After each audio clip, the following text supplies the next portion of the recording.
Nous sommes le lundi 22 avril 2013. Bonjour, bonsoir à tous et bonne semaine. Bienvenue dans ce journal. Pulsation l'essentiel de l'actualité de la journée.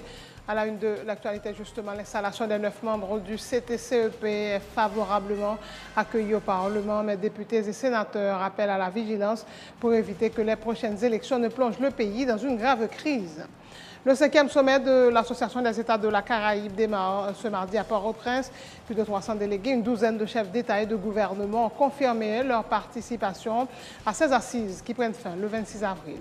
Ce sommet est l'occasion pour les participants de poser les grands problèmes auxquels fait face la région et de projeter une nouvelle image d'Haïti, a indiqué le chancelier haïtien Pierre-Richard Casimir. Les discussions porteront notamment sur le tourisme, le commerce et l'investissement. Le Conseil de la défense de Jean-Bertrand Aristide confirme le report à une date ultérieure de la convocation de l'ex-chef d'État à la Cour d'appel dans le cadre de l'enquête sur l'assassinat de Jean-Dominique. La date initialement prévue le mercredi 24 avril coïncide avec le déroulement du sommet de l'AEC en Haïti. Dans l'actualité internationale, arrêté 4 jours après l'attentat de Boston qui a fait 3 morts et plus de 180 blessés, Dzhokhar Tsarnaev a été formellement inculpé alors qu'il est toujours sur son lit d'hôpital.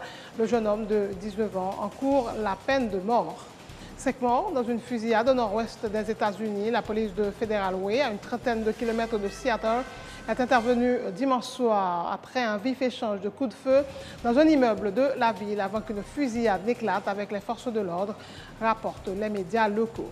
Et en sport, à la veille de la demi-finale entre le Bayern Munich et le FC Barcelone, Jupp Heynckes affirme avoir un plan de jeu pour contrer Lionel Messi, une stratégie qui devrait se révéler payante selon le coach allemand très confiant. Voilà, mesdames et messieurs, pour le menu du journal. Ou c'est fanatique boule qui a roulé tout partout, ou remettre toute discipline dans la sport, ou voulez soumettre en discussion avec amis pour tout ça qui concerne l'actualité. Vous avez un bon jambette sur toute équipe, entraîneur, joueur, pour qu'on ait l'air en forme, l'air en baisse. Il y a un bon jeu d'information avec précision sur le mouvement de transfert dans mi-temps équipe. Point boule, sur Télé Pluriel, chaîne 44, chaque lundi, 8h du soir pour 9h30. Même émission ça, on peut regarder encore chaque jeudi, sorti 4h pour arriver 5h30. Point boule, une émission avec 2 plus gros noms dans la sport en Haïti. Rudi Sanon, avec Ralph Ganti.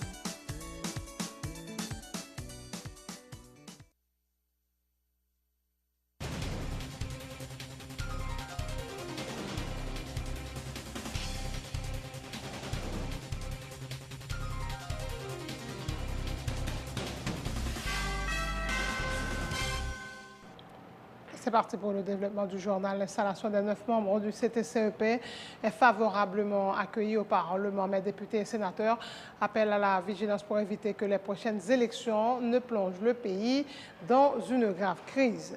Le sénateur Francisco de la Cruz qualifie de lueur d'espoir la mise sur pied du CTCEP. Néanmoins, il invite les conseillers électoraux à ne pas se laisser séduire par les offres de l'exécutif, mais à faire preuve de responsabilité et d'intégrité en vue, dit-il, de réaliser un scrutin libre, honnête et démocratique.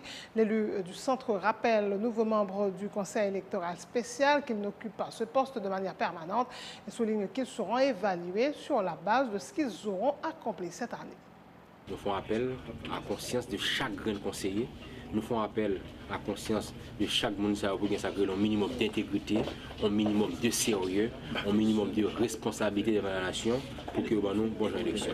Parce que d'ailleurs, l'élection, nous déjà connaissons, depuis même avant le montage du conseil électoral, nous déjà connaissons, nous n'avons pas gagné des dirigeants pratiquement qui voulaient organiser une bonne élection dans le pays, comme ça a toujours fait, même dans notre pouvoir. Donc maintenant, nous-mêmes, ça nous a fait dans le niveau Parlement, c'est comment nous sommes capables de réduire, nous avons dit, comme si nous avons dit, marge pour qu'il y ait moins de problèmes qui gagnent l'élection. Mais si par exemple, pas de volonté, les gens ça a déjà montré déjà, donc là, c'est un peu difficile pour gagner des bonnes élections. D'ailleurs, il a déjà commencé à parler dans pile rumeur, déjà des conseillers qui vendent tête au Diabla. Donc, là, vendre tête au Diabla, ça veut dire que vous êtes obligé de travailler pour Diabla. Donc, il y a là, ou même vous sans choix. Donc, nous avons souhaité, si c'est ça, conseiller ça, que il y a une rumeur, il a redressé, il n'est jamais trop tard pour bien faire. Il a assumé la responsabilité devant la nation, devant le monde, pour que il baille une bonne élection. Il ne faut qu'il ne pas oublier tout. Il a parlé de manière définitive. C'est après la tenue de ces élections, d'après qu'on est qui soit.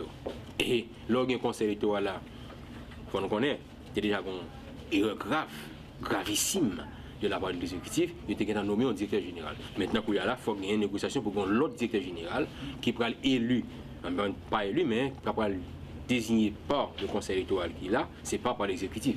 Il revient au conseil électoral. Naturellement, comme on a gagné un projet de loi électorale, ça arrive que nous n'avons pas de nécessité encore pour gagner un directeur général. Nous avons 9 conseillers, que 9 conseillers assument nos responsabilités. Dans la loi électorale, nous avons aboli, c'est la question de un directeur général pour la question des élections.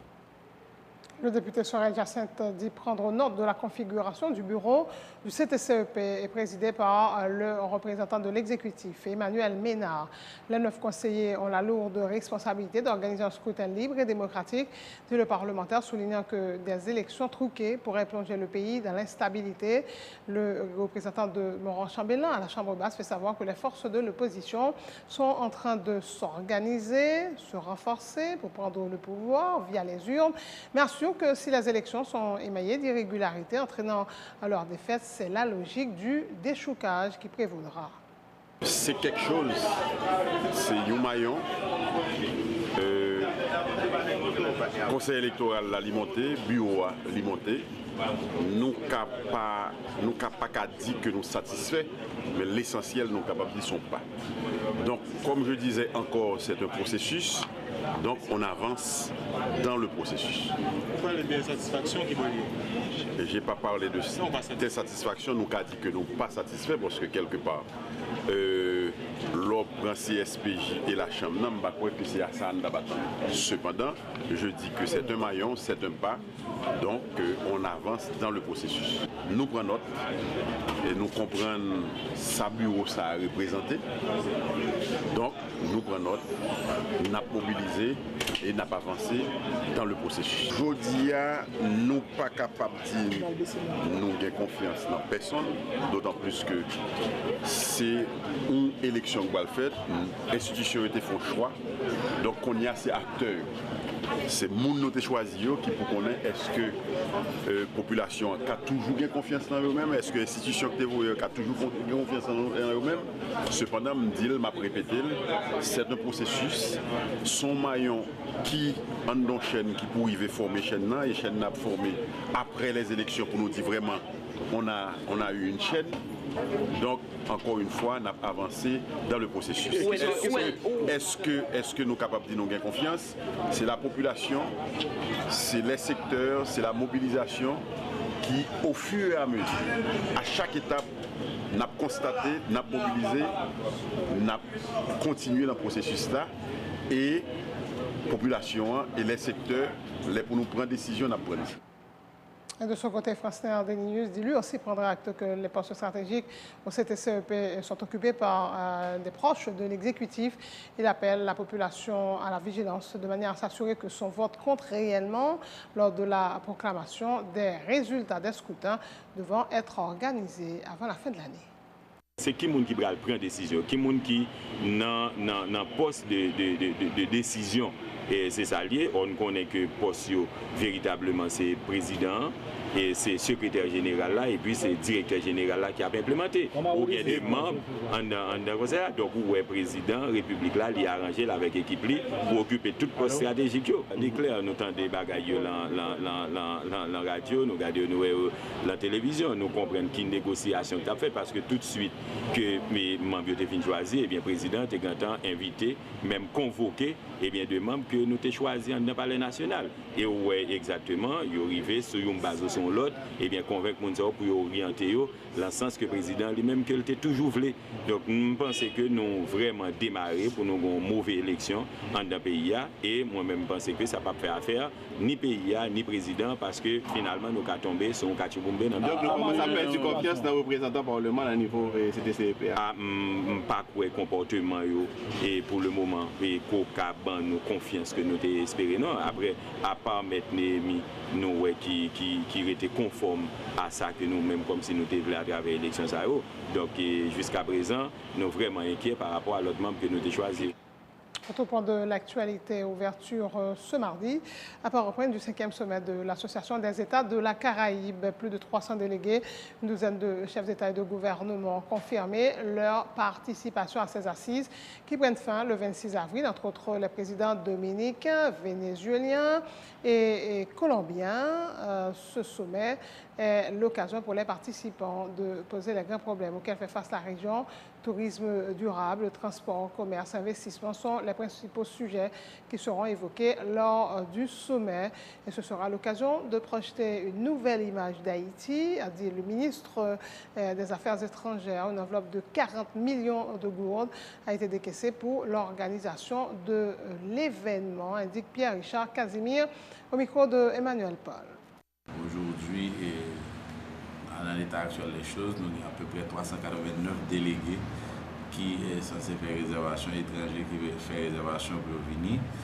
Et mis à part les dignitaires, les présidents, les chefs d'État, les ministres des Affaires étrangères, pour ce qui s'agit de chefs d'État et de gouvernement, on n'a pas attendu à peu près 15 qui ont venu, dont les plus connus sont la République dominicaine, Venezuela, Colombie, Mexique, Panama, Honduras, Costa Rica, Belize. Tout pays ça a représenté au plus haut niveau par leur chef d'État et ou de gouvernement. C'est la toute première fois que Haïti a une possibilité d'accueillir un événement d'aussi grande envergure qui participe dans la droite ligne de ça. Le gouvernement Télé Lamotte a prôné à savoir donner une autre image d'Haïti pour que, contrairement à l'image déformée avec ces pays, comme un pays côté qui a insécurité, comme un pays il n'y a que la misère, il n'y a que des catastrophes. Les appareils d'Haïti, en général, il y a toujours essayé de montrer que son pays n'a pas la pitié. Mais aujourd'hui, on peut parler d'Haïti comme une destination où on est capable de recevoir et d'accueillir, d'organiser des événements de grande envergure. C'est la toute première fois qu'en Haïti, on a autant de présidents en même temps. Et je pense que l'image pays a sorti rehausser l'événement. Qui ça a coûté au ministère des Affaires étrangères en termes de point de vue économique, en termes de budget, quantité de nous dépenser? Est-ce que c'est nous-mêmes qui prenons en charge toute délégation? Bon, en fait, c'est un budget de l'État, c'est le ministère des Finances qui met le budget à disposition. Il est vrai que c'est le ministère des Affaires étrangères qui gère le budget, mais il n'y a pas d'aspect dans le budget avant de donner compte de lui. Par exemple, nous avons deux grandes activités culturelles, nous avons une foire, nous avons une exposition artisanale, tout ça a impliqué l'autre secteur. Le ministère du Tourisme est très impliqué dans le processus. Il y a un petit budget par lui. Et au niveau du ministère de la Communication, lui-même, il y a un budget par lui, on voulait la communication, puisque dans la rue, à remarqué, il y a des images qu'on est obligé de pour bien accueillir le drapeau. Nous changer aspect et rentrer ville là au niveau de salubrité sous remarqué et SMCRS à pied d'œuvre, ministère des Travaux publics a fait des efforts, donc tous différents ministères ça a gagné des décaissements qui fait en leur faveur pour que faire sommet ça en succès, donc c'est autour de 40 millions de gourdes et puis on va ajouter le ministère des Affaires étrangères naturellement un bon parti dans délégués, surtout les chefs d'État, les chefs de gouvernement, les ministres des Affaires étrangères, comme ça se passe ailleurs. C'est à la charge du gouvernement haïtien qui est obligé de les loger, qui est obligé de leur donner à manger, qui est obligé également d'organiser des réceptions matin, midi, soir pour Monsayo. Le président de la Commission Affaires étrangères de la Chambre basse se félicite du déroulement du sommet de la Russie en Haïti. Le député Abel Descollines appelle les dirigeants haïtiens à s'assurer des retombées positives, notamment en termes de coopération avec les pays participants.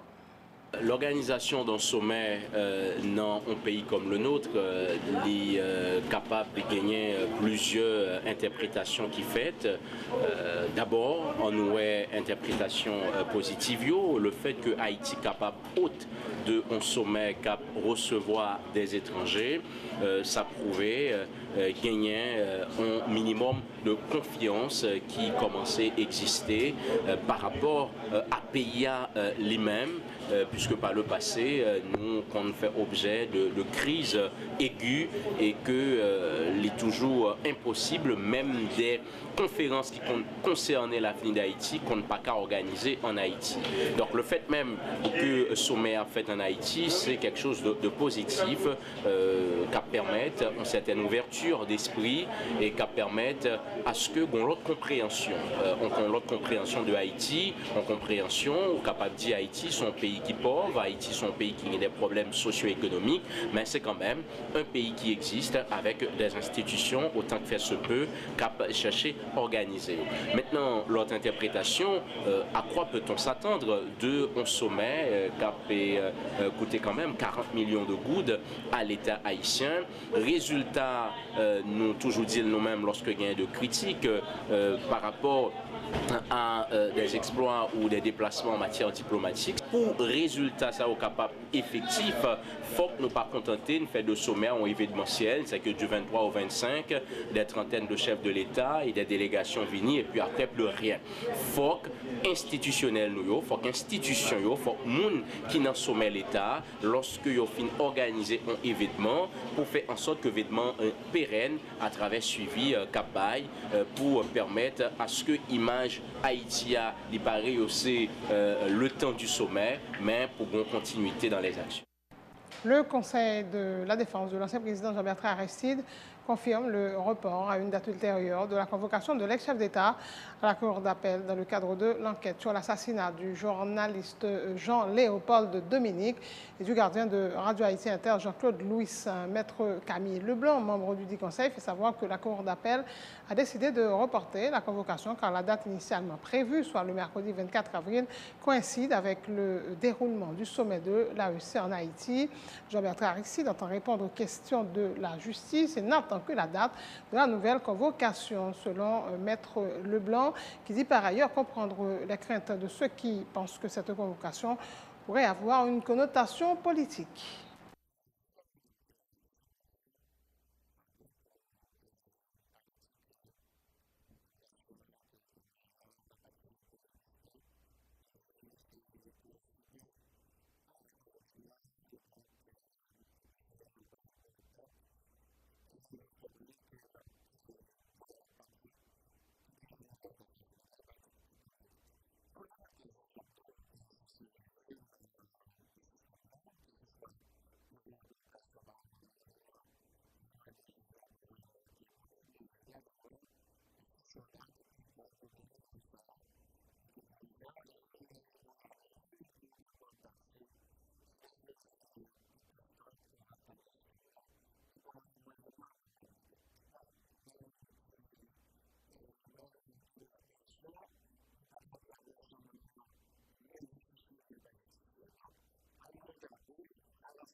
La Direction générale de l'aide humanitaire et de la protection civile de la Commission européenne accorde 1,6 million de dollars américains à l'UNICEF pour réduire la prévalence des maladies diarrhéiques et du choléra en Haïti. Les interventions se feront à travers des opérations régulières de vidange des blocs sanitaires dans les camps de déplacés et au niveau de 7 centres de traitement de choléra dans la zone métropolitaine de Port-au-Prince.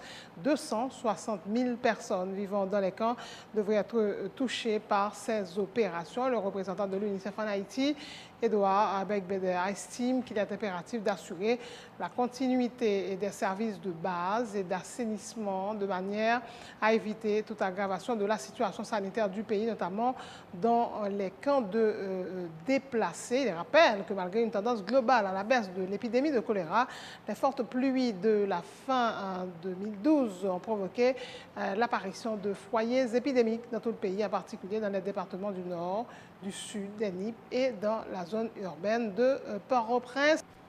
C'est la fin de ce journal. Le rappel des titres. L'installation des 9 membres du CTCEP est favorablement accueillie au Parlement. Mais députés et sénateurs appellent à la vigilance pour éviter que les prochaines élections ne plongent le pays dans une grave crise. Le 5e sommet de l'Association des États de la Caraïbe démarre ce mardi à Port-au-Prince. Plus de 300 délégués, une douzaine de chefs d'État et de gouvernement ont confirmé leur participation à ces assises qui prennent fin le 26 avril. Ce sommet est l'occasion pour les participants de poser les grands problèmes auxquels fait face la région et de projeter une nouvelle image d'Haïti. Selon le chancelier haïtien Pierre-Richard Casimir, les discussions porteront notamment sur le tourisme, le commerce et l'investissement. Le Conseil de la défense de Jean-Bertrand Aristide confirme le report à une date ultérieure de la convocation de l'ex-chef d'État à la Cour d'appel dans le cadre de l'enquête sur l'assassinat du journaliste Jean-Léopold Dominique et du gardien de la station, Jean-Claude Louis-Saint. La date initialement prévue, le mercredi 24 avril, coïncide avec le déroulement du sommet de l'AEC en Haïti. L'actualité internationale arrêtée 4 jours après l'attentat de Boston qui a fait 3 morts et plus de 180 blessés en marge d'un marathon jeudi 19 avril. Djokhar Tsarnaev a été formellement inculpé alors qu'il est toujours sur son lit d'hôpital. Le jeune homme de 19 ans encourt la peine de mort.